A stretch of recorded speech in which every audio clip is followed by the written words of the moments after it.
The President had just directed me and my ministry to, through Kenya Forest Service, working jointly with Major General Badi, the DG NMS, to take over this park. As in fact, we have done also about Michuki Park, where we have been working on round the clock for the last 3 months. Have acquired illegally parcels of this park should now be ready to come and have a very serious discussion, because their investment in court must be rechanneled into developing and restoring and maintaining this park.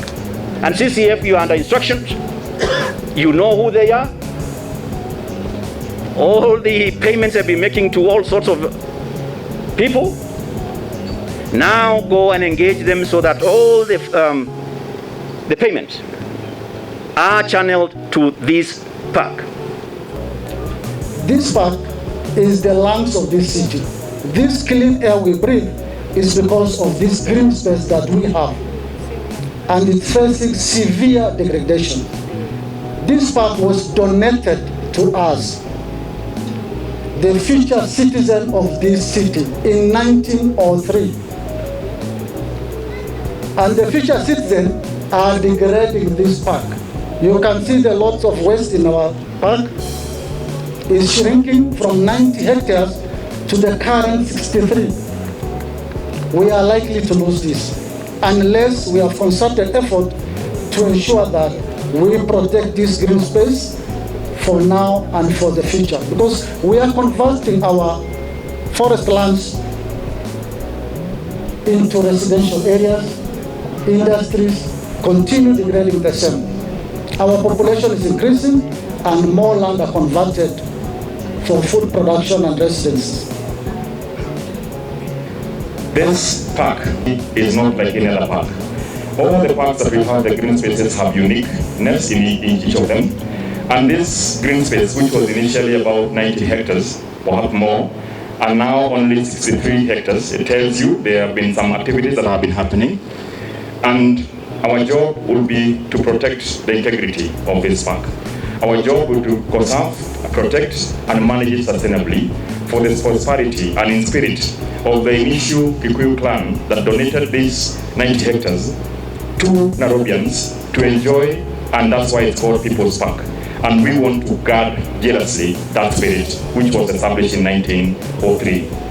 This park, despite having quite a number of diverse tree species, it also has very matters of national interest. We have the Commonwealth graves. We have the war warriors' graves. We also have the grave of the second vice president, Mr. Murubi, and the wife, and also Pioga Mapinto in this place.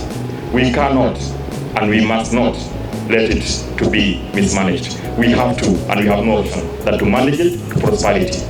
The other commitment we have done, and through guided by the Forest Management Conservation Act, it is the principle of participation. It is the principle of participation. The Forest Management Act institute and actually guide us that we must be able to engage with the adjacent communities. Here, there are diverse communities we are going to engage with, including the Friends of City Park, who you happen to meet on 10th of June, if I'm not wrong. And basically that's when you communicated the government directive that Kenya Forest Service take the lead of management in this jurisdiction. But at the same time, as Kenya Forest Service, we know we cannot work alone.